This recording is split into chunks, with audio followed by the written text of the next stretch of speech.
Olá! Eu vim aqui falar sobre a importância, né, dos indicadores, né? Quais indicadores usar para saber se o trabalho com os pais está evoluindo, tá?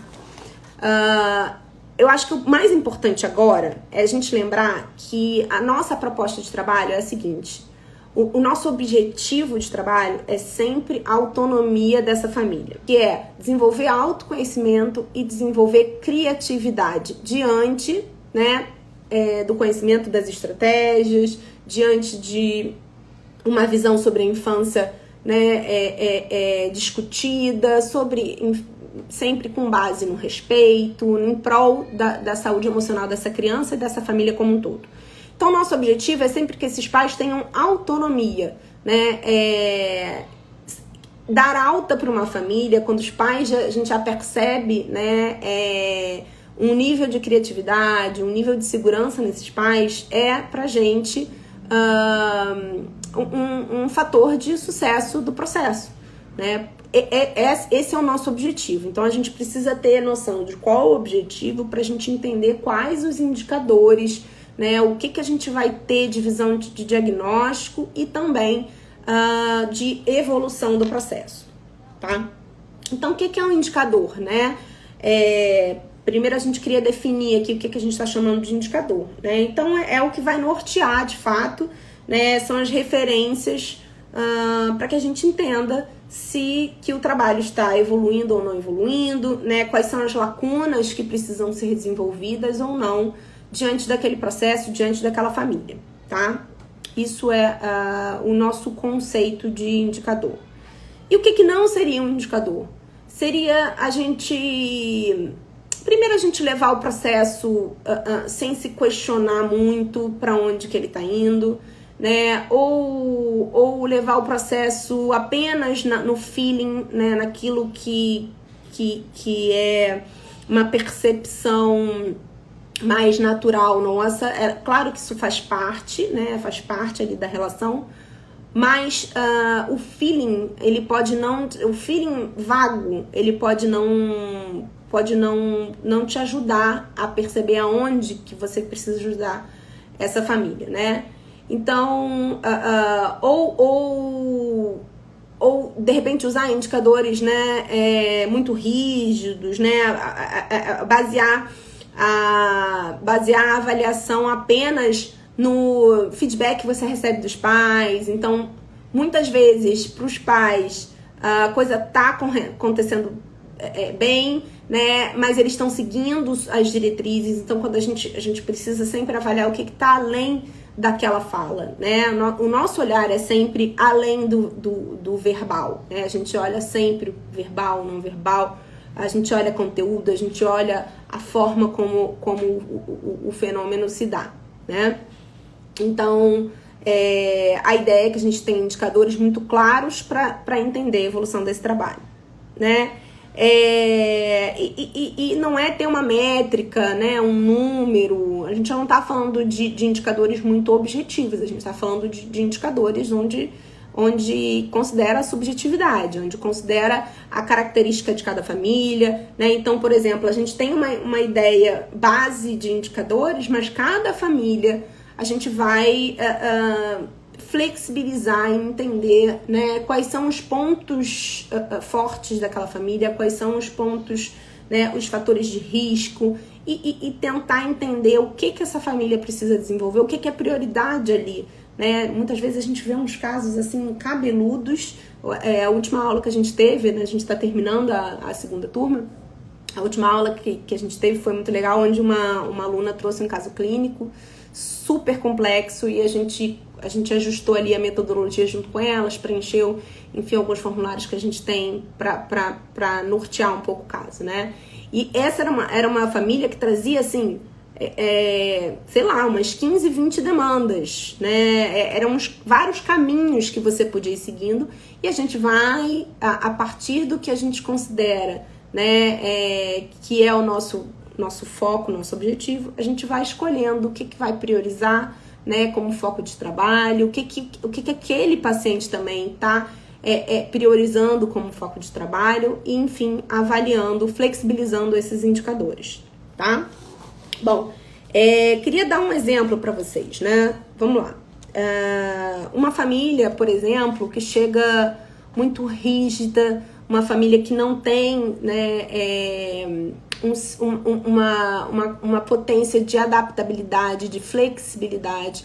A gente sabe que rigidez, lidar com rigidez com uma criança não favorece o desenvolvimento, não favorece nem o desenvolvimento emocional, né, e nem o dia a dia dessa família.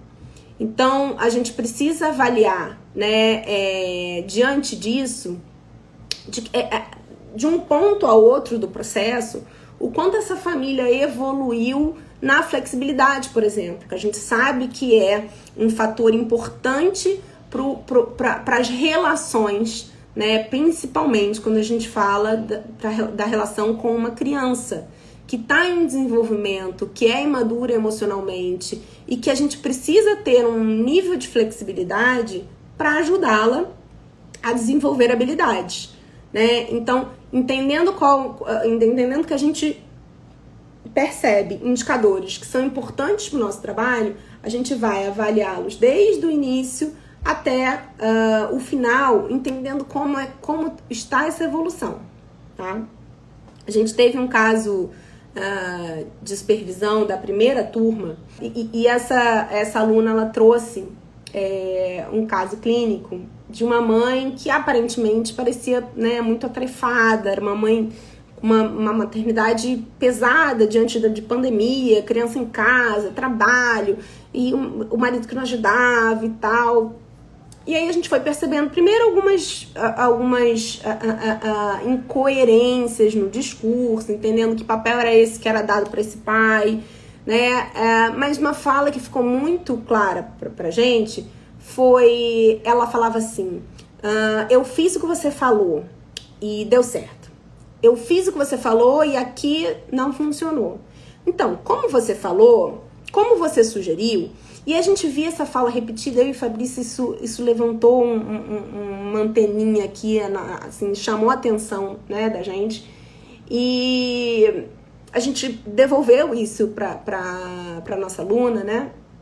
Porque isso, né, essa fala da família é uma fala muito clássica de uma família que está introjetando as regras, introjetando as estratégias educacionais.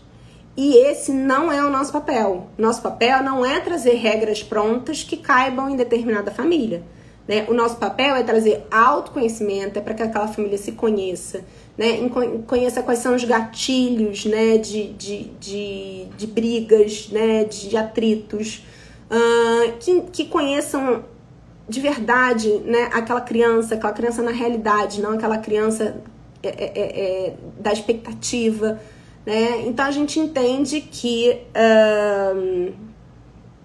essa família, ela precisa se conhecer as possibilidades de estratégias educacionais com base no respeito, né? Que para então eles possam ter conhecimento suficiente para poder criar suas próprias estratégias, né? Sempre com base no respeito e visão da autonomia. E aí a gente devolveu isso para a aluna, né? E foi aí que ela se deu conta, né, do quanto ela estava. E aí é muito comum, iniciando o trabalho em orientação parental, que você se coloque nesse lugar onde precisa dar conta, precisa, né, precisa resolver o problema daquela família. E aí você acaba nesse lugar de quem vai decidir, né, o que aquela família vai fazer com aquela criança, de que forma que ela vai fazer. E isso não é saudável, porque isso não busca, lembra aquilo que eu falei no início da live, que é o nosso objetivo final, que é a autonomia da família? Isso não vai gerar autonomia. Então, esse é um indicador que a gente precisa avaliar e analisar durante o processo para entender de que forma que esse trabalho está evoluindo, né? Então, se você pega uma família extremamente introjetiva, aquela que aceita tudo que o mundo dá, sem crítica, muito provavelmente ela vai ter uma tendência a precisar mais dessas instruções. E aí, É nisso que a gente precisa o tempo inteiro estar atenta, nesse tipo de indicador que eu tô falando, né? Onde que está a criatividade da família? Onde que está o autoconhecimento dessa família? Né? E nessa fala, fica muito claro, nessa fala do eu fiz o que você falou, o tempo inteiro, né? Não é uma sessão ou outra ela falando isso, é isso se repetindo. Isso mostra que há alguma coisa ali que está interrompida e que não facilita o nosso objetivo final, que é a autonomia. E que essa mãe, ela precisa ter consciência das suas escolhas, né? Conhecer o seu filho, entender o que vai ser importante para ele, o que ele precisa de fato. A gente precisa ir, como psicólogo, gente, a gente precisa ir mais fundo no processo de orientação parental, né? E não estudar lá o livro de disciplina positiva, ou fazer uma certificação, ou enfim, estudar as ferramentas educacionais e simplesmente dividir isso com a família, né? Nós, psicólogos, temos uma capacidade e uma possibilidade de trabalho muito mais ampla, né? E é sobre isso que a gente fala, é essa diferença que a gente fala. Bom, então, dito isso, essa família, essa aluna mudou completamente o foco na segunda sessão. Essa foi a segunda sessão. Na terceira sessão, ela já foi com uma postura muito diferente. E foi quando, de fato, começou a evoluir. De fato, ela começou a entender, inclusive, melhor essa família, né? A levar as contradições, a entender, buscar dessa mãe o que era possível para ela, qual era a potência dela, né? Qual era o diferencial na educação com ela como mãe, né? E foi aí que o processo começou a desenvolver. Eles estão ainda em processo, mas o processo começa a desenvolver em prol do quê? Em prol do nosso objetivo, que é que essa família desenvolva autoconhecimento, criatividade e que busque autonomia, tá? Bom, e aí vocês podem falar pra mim assim, mas Fabiana, é muito difícil trabalhar com esses indicadores, porque pode engessar, né? Eu posso ficar engessada e buscando sempre um objetivo específico para cada família. E aí, o que a gente fala, na verdade, é o contrário disso, né? É a gente estar atento à singularidade, a gente estar atento àquele sistema que se apresenta na nossa frente. Não tentar encaixar as regras. Então, por exemplo, não dizer para um pai que, olha, você precisa baixar, falar com a voz calma, olhar no olho. Isso é, sim, um comportamento respeitoso. Mas a gente também não tá... Eu não estou dizendo que falar do alto, ou falar deitada, ou falar sentada, ou falar dando cambalhota, também não é, né? A gente precisa entender o que é respeito para aquela família, né? Falar gritando, né, sem dar voz, sem ouvir, de fato é desrespeitoso, né? Mas o respeito não está nessa regra de abaixar, falar, né, exatamente num tom de voz X, sem emoção, sem espontaneidade, porque a gente tira a característica singular daquela família. E não é isso que a gente quer. Nosso objetivo não é esse, tá? Então, quando a gente fala de indicadores, a gente fala de indicadores que são indicadores que, num consenso, né, que é um consenso bem amplo. Quando a gente fala de autoconhecimento e de criatividade, a gente está falando de duas questões que são muito amplas e que vão se dar de formas diferentes para cada família, né? Por exemplo, eu estou atendendo agora um caso em que essa mãe é uma mãe assim, se empoderando no momento. Ela é muito pouco empoderada, ela não tem ajuda de quase ninguém da família. Não é ajuda do dia a dia ela tem, mas assim, ela não é apoiada diante de uma decisão que ela tomou por ninguém da família. E é uma pessoa que vinha de um processo, ela está em processo de psicoterapia individual também e está em orientação comigo. Então ela vinha de um processo de autoconhecimento, de bancar as decisões dela. E aí, na última sessão, ela me contou que pegou o filho estava fazendo alguma coisa, ela falou, olha, agora você, né, perdeu o direito de fazer isso, vai sentar aqui, não sei o que, não sei o que. Ela aplicou um castigo, né, que teoricamente, dentro das estratégias educacionais, não são de fato, né, aquilo que vai fazer diferença, né, que vai ensinar para a criança alguma habilidade, de fato não é. Mas para mim foi muito mais importante acolher e mostrar para ela que ela é capaz de decidir aquilo que ela quer para os filhos dela, né? Que ela não dava limites porque a família apoiava aquela nossos limites e agora ela está querendo botar limites, né? Isso é algo que eu vou o detalhe de como isso vai ser feito, eu pretendo trabalhar lá na frente.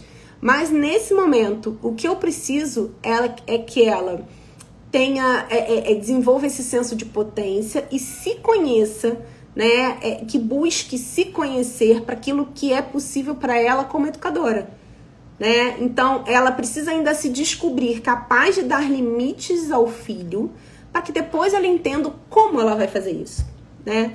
Então, nessa hora que ela falou do castigo, eu não intervi, eu ouvi, falei, não, tá ótimo, não sei o quê, e aí, o que aconteceu? Como é que você se sentiu com isso? E o que aconteceu com ele depois? E aí a gente foi trabalhando durante a sessão. Então, entende que não é algo que é cristalizado, né? O indicador para mim, que é o indicador de autoconhecimento e criatividade, é um indicador que é muito amplo, né? Nesse caso, o que eu foquei? Eu foquei no autoconhecimento. Eu preciso que essa mãe se conheça o suficiente, acredite o suficiente, para que depois ela possa pensar nos pormenores de como fazer. Ali não faltou respeito, não teve grito, né? Tava tudo ok. Ela só precisa nesse momento se sentir empoderada.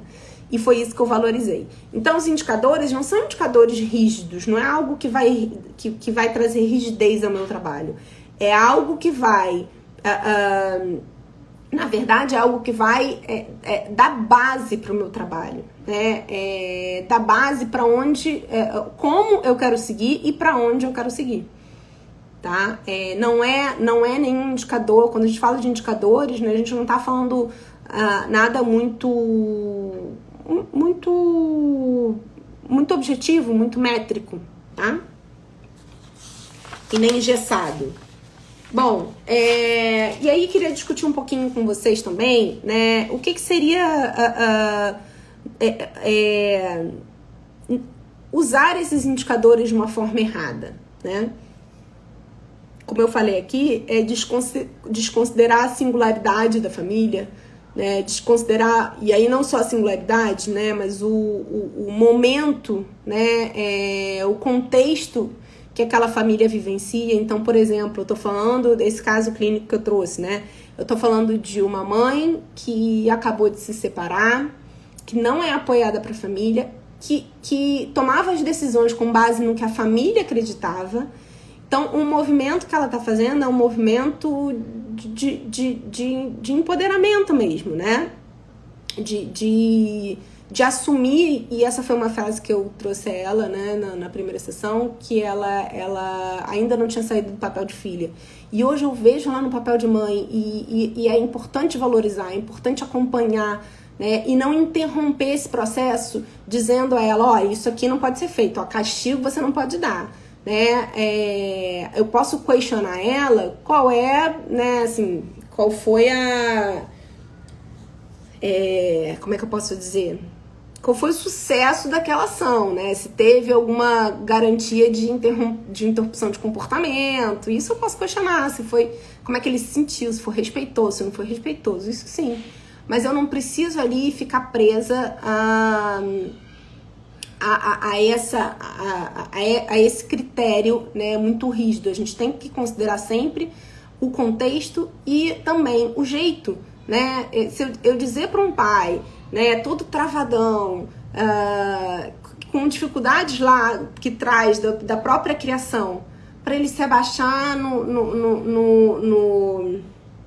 na altura da criança, falar com uma voz calma. Gente, isso é cortar completamente a espontaneidade da relação, né?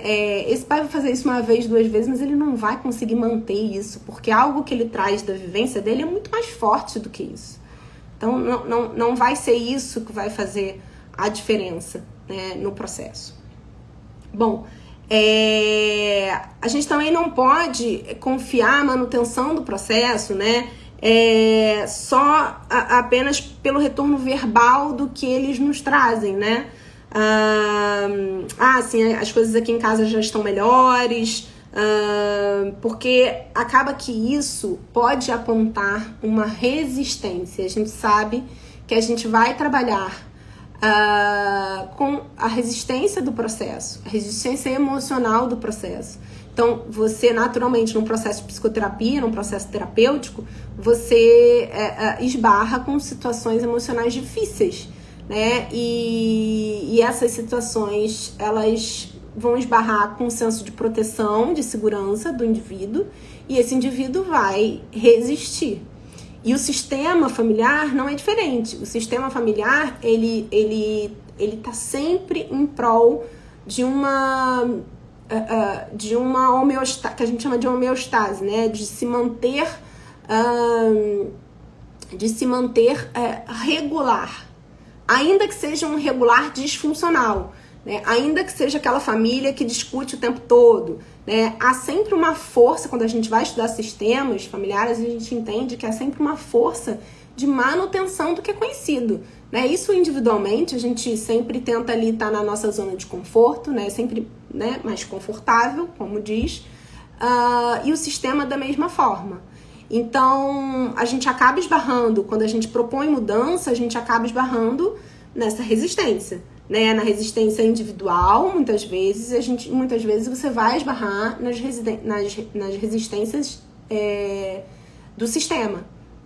E aí, a partir dessa resistência, a gente precisa ler além do discurso. Então, muitas vezes vai ser, não, tá tudo bem, foi ótimo, né? Isso eu fiz e deu certo, né? Ou eu fiz de outro jeito também deu certo. A gente precisa sempre estar entendendo, compreendendo que é possível que seja, sim, um processo ali de resistência e como a gente vai manejar isso, né? Quando a gente esbarra com uma resistência, muitas vezes a gente precisa entender que eles precisam de um momento. O que acontece na resistência? Há um desequilíbrio, há uma força para se manter equilibrado, né? E se isso não é possível, geralmente com o início de um processo psicoterapêutico, dificilmente as coisas se mantêm no equilíbrio, né? Então, há um processo, um tempo de adaptação a esse novo equilíbrio, né? E às vezes a gente precisa acolher a dificuldade, entender que eles vão precisar de um pouco mais de tempo para a gente passar para uma outra etapa, para um outro passo do processo terapêutico, tá? E acho que a forma certa de fazer, vocês terem em mente, né, qual o objetivo de vocês enquanto orientadores parentais, né,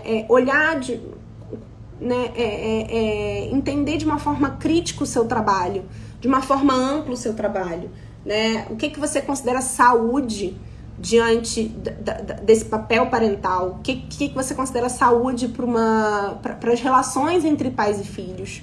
A partir disso, você vai sempre compreender, né? Vai ter um olhar treinado para entender, para primeiro fazer ali a sua impressão inicial, né? Um diagnóstico inicial daquela família, entender quais os pontos que vão ser trabalhados, seja por uma percepção sua, seja por uma percepção, uma intenção do cliente, né? Porque a gente sempre vai considerar aquilo que é figura, aquilo que é importante para aquele cliente. E a partir disso, né, a partir da tua avaliação, da sua percepção dos fatores positivos daquela família, né, qual a potencialidade, a gente foca muito nisso no curso, né? As famílias, por mais desestruturadas que pareçam, elas têm potencialidade, né? E a gente vai focar também nessas potencialidades para entender, a partir dali que a gente vai trabalhar. Entender quais são os fatores de risco, entender os pontos positivos, os fatores, né, negativos, os pontos que precisam ser desenvolvidos, e a partir dali, né, você criar indicadores que são indicadores que vão te dizer para onde que essa família está evoluindo, o que precisa ser trabalhado. Então, periodicamente a gente precisa ter esse olhar, né, de uma forma crítica para os nossos processos, para entender, será que eles estão evoluindo, não estão evoluindo, né? Aqui eu posso dizer para vocês que o nosso objetivo, né, no trabalho de orientação parental é sempre autonomia, respeito, autoconhecimento, criatividade, afeto, limites, sempre com base nesses valores de relação, tá? E obviamente o bem-estar emocional, né? O bem-estar emocional, ele pode ser um para mim, pode ser um para a família que eu atendo, e isso precisa ser respeitado também, tá? Mas é importante a gente entender bem-estar versus sofrimento. Eles nos procuram no sofrimento. E aí o caminho é que eles se sintam bem emocionalmente e que eles se relacionem com mais saúde, com mais qualidade. Eu vou ler aqui uma pergunta da Gabriela. Sim, uma dúvida que eu tenho. Muito comum, tá, Gabriela, tua dúvida. A diferença entre psicoterapia infantil e orientação parental é um processo interligado? Quando a criança está em psicoterapia, o psicólogo faz orientação parental? Sim, Gabriela. Vamos lá, deixa eu te explicar. A nossa proposta de trabalho é uma proposta, o nosso curso ele se baseia numa proposta de orientação parental. Essa orientação parental, ela pode ser feita tanto num processo formal de orientação parental, ou seja, os pais me ligam, ou geralmente me mandam um WhatsApp desesperado. Essa semana me mandaram, quase meia-noite, um WhatsApp desesperado, acontece, né, sempre. E aí, a partir disso, eu geralmente ligo, entendo com os pais qual é a demanda, para entender se a demanda é de psicoterapia infantil, se a demanda pode ser trabalhada como orientação parental, ou seja, a partir dos pais. A mudança no sistema vem a partir dos pais, ou enfim, se é uma terapia de casal, se é uma terapia individual, né? A gente faz essa primeira análise por um contato que a gente faça por telefone. E aí sim a gente começa o processo, seja indicando, ou seja, eu, por exemplo, não atendo mais criança, né? Mas quando eu atendia criança, se era um processo de psicoterapia infantil, eu trabalhava psicoterapia infantil e fazia orientação com os pais dentro da psicoterapia infantil. Se não, eu trabalhava direto com os pais e não via essa criança, tá? Hoje em dia, se é psicoterapia infantil, eu indico para alguém, principalmente para uma das nossas alunas, que tem um olhar muito alinhado e compatível com aquilo que a gente acredita. E, enfim, e ela vai dar continuidade na psicoterapia infantil e na orientação, tá? Já também tem casos em que a psicoterapeuta individual da mãe me indicou, e aí há um trabalho em parceria. Já fiz trabalhos em parceria com terapeutas de família, já fiz também trabalhos em parceria com psicólogos infantis. Então eu trabalhava com a orientação parental em conjunto, sempre em contato com o psicoterapia infantil da criança, tá? Mas se existe um psicoterapeuta infantil que tenha o olhar da orientação, eu acho até que é mais proveitoso para a criança, né? Porque ele tem ali um pouco também da visão da criança. Então, de fato, diferente, tá? Mas, quer dizer, vamos lá, é diferente.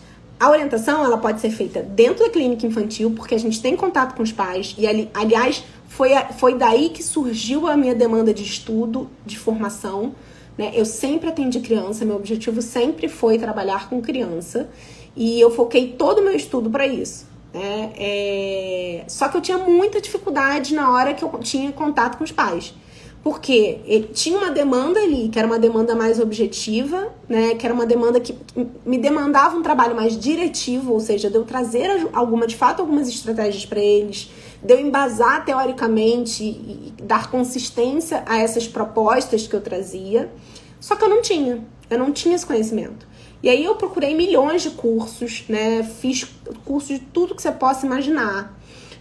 Fui estudar desenvolvimento, que na faculdade a gente dá muito no início, né? Eu dei desenvolvimento muito imatura, fui focar em desenvolvimento, fui focar, enfim, em agressividade, luto, na própria disciplina positiva.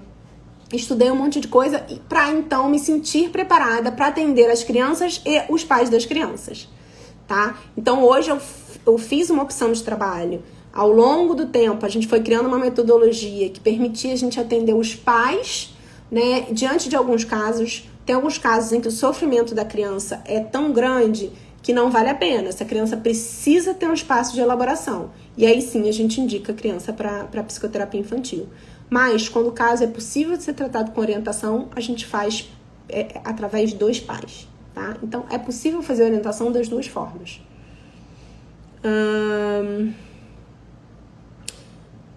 E também ao contrário, na orientação parental, o psicólogo faz uma avaliação com a criança em si ou apenas com os pais, ou são processos separados? Não, olha, quando a gente entende que é um processo de orientação parental, a gente vai receber aqueles pais ali para trabalhar o recorte da parentalidade, tá? Isso é muito claro, gente. O assunto, ele sempre, por exemplo, esses pais vão trazer a história de vida deles, como filhos, por exemplo, né? Vai falar um pouco sobre como era a família, como eram os pais deles. Isso é uma história singular, mas dentro do contexto da parentalidade, tá? Se isso começa a sair um pouquinho desse contexto, a gente precisa indicar um outro espaço para aquele adulto trabalhar essas questões específicas que estão aparecendo no processo de orientação parental, tá? Assim como se eu tô atendendo pais, né, e eu tô vendo que a criança tá em sofrimento, né, na maioria das vezes eu indico a criança para um psicoterapeuta infantil, tá? E na maioria das vezes eles optam por continuar no processo de orientação, porque ali já foi criada uma relação de confiança e também eles já passam por um processo de autoconsciência da parentalidade e que eles enxergam muito benefício nisso. Então, eles acabam continuando na orientação comigo, tá? Assim, em muitas situações, a gente entende que o sofrimento familiar, ele pode ser auxiliado pelo trabalho com os pais, que são as figuras de mais força no sistema. Entende? Eu cansei de atender criança no consultório que havia um sofrimento da criança, né? Ela era trazida como um problema da situação e o trabalho ali com a criança não era o que fazia diferença. O que fazia diferença era quando os pais vinham e quando os pais estavam abertos a esse processo de orientação. E a partir daí a gente foi desenvolvendo um trabalho mais direcionado aos pais. Então, muitas vezes a gente não envolve a criança, tá? Por alguns motivos que a gente pode ter uma live só para falar disso, tá? Mas a gente não entende que ver a criança faz parte do processo de orientação parental quando a gente começa só com os pais, tá? Mas o psicoterapeuta, sendo psicoterapeuta infantil e com informações de orientação, pode fazer as duas? Claro, dentro da psicoterapia infantil, sim. Pode sim. Você vai fazer dentro da psicoterapia o processo de orientação. Mas é diferente, tá? Você vai dar orientações. É diferente dos pais que te procuram para um processo de orientação parental. Por que é diferente? Porque eles quando te buscam, quando eles me ligam, né, pedindo ajuda, eles estão ali num movimento mais ativo, mais responsável, né, compreendendo qual é o lugar deles nessa relação, tá? Então, é diferente da criança que chega para terapia e que os pais esporadicamente vêm para orientação. Ter esse conhecimento de orientação parental para esses casos, para mim, é essencial, tá? Mas é um trabalho diferente, é uma postura diferente, né? É uma condução também diferente, tá? Então, ele pode ser a orientação parental pode complementar o trabalho de psicoterapia infantil, mas existem dois processos que são dois processos diferentes, tá? Comportamento agressivo do pai gera todo sofrimento na criança. Como fazer orientação de pais? A gente vai receber, se esse pai nos procurar junto com essa mãe para um processo, a gente vai trabalhar, Dani, sempre entendendo o seguinte. Uma questão que a gente foca muito, e tem alunas aqui que estão participando da live, Maria José, Midori, que já fazem essa segunda turma com a gente, elas estão aqui de prova que a gente fala o tempo inteiro da preocupação que a gente tem de excluir um olhar julgador para a família, né? Porque de desenvolver um olhar mais empático, entendendo que provavelmente esse pai que é muito agressivo, ele tem uma história por trás disso, né? É claro que isso não justifica a agressividade, tá? E a gente de forma alguma vai entender que isso é justificado, né? Justificado, não, aceito, né? Mas existe algo da história dessa pessoa, ou algo daquilo que ele acredita sobre a infância, né? Sobre o modelo mental que ele tem sobre a infância. Há algo ali que direciona o comportamento dele para essa agressividade. E se ele está no processo de orientação parental, primeiro que se ele te procurou, assim, maravilha que ele já está mais aberto para alguma intervenção. E a partir desse olhar acolhedor, né, aquele olhar que não julga, que não aponta, né, porque a gente sabe que dentro de um sistema familiar não é só a relação pai e mãe. Existem outras relações ali que impactam na forma como as pessoas se relacionam, né? Então, o temperamento da criança ou o lugar que ele tem nessa família, as responsabilidades, enfim, tem diversas variáveis que podem influenciar nessa agressividade. E a gente vai trabalhar em busca, né, com um olhar investigativo, com um olhar que busca autoconsciência, que busca mudar a ideia, o modelo mental sobre a infância, né? Ele pode ser que ele tenha introduzido dentro dele que a criança é aquela que precisa obedecer, que a criança ela é menos do que um adulto, e a gente vai precisar ajudar a trazer isso, né, como reflexão para esse pai, para que ele compreenda que essa criança é um ser em desenvolvimento, que ela precisa ser ajudada, ela precisa ter um ensinamento de habilidades, sejam emocionais, sejam habilidades práticas. Assim como ele aprende a ler, aprende a escrever, aprende a andar, ele também precisa aprender a se regular emocionalmente, ele também precisa aprender a agir no mundo, né? A sentir e agir. Então, a gente vai trabalhar em cima disso, tá? Mas sem um olhar muito julgador de que esse pai é um carrasco porque agride. Se a gente vai com essa intenção, se a gente vai com esse olhar, a gente perde a relação. Vamos trabalhar com pais extremamente permissivos, aqueles que não conseguem dizer não aos filhos, entendendo por que eles não conseguem dizer não, né? Claro que você vai trazer um dado de informação, né, a importância dos limites, o que os limites trazem. O limite traz segurança, né? Você vai trazer isso, mas antes de você trazer isso, você precisa entender por que eles têm essa dificuldade, quais são as fantasias que eles têm em relação ao autoritarismo. Muitas vezes eles não querem, muitas vezes eles tiveram uma criação autoritária e para não ser autoritário, pendem para o autoritarismo. Então eles precisam compreender que há um equilíbrio, né? Que há um meio do caminho aí, né? Então acho que, mais uma vez, é buscar com esses pais por que eles não, porque são permissivos, né? Tá bom, gente. Eu queria agradecer vocês. Se cuidem, fiquem em casa, se puderem. Muita saúde aí pra vocês. Um beijo.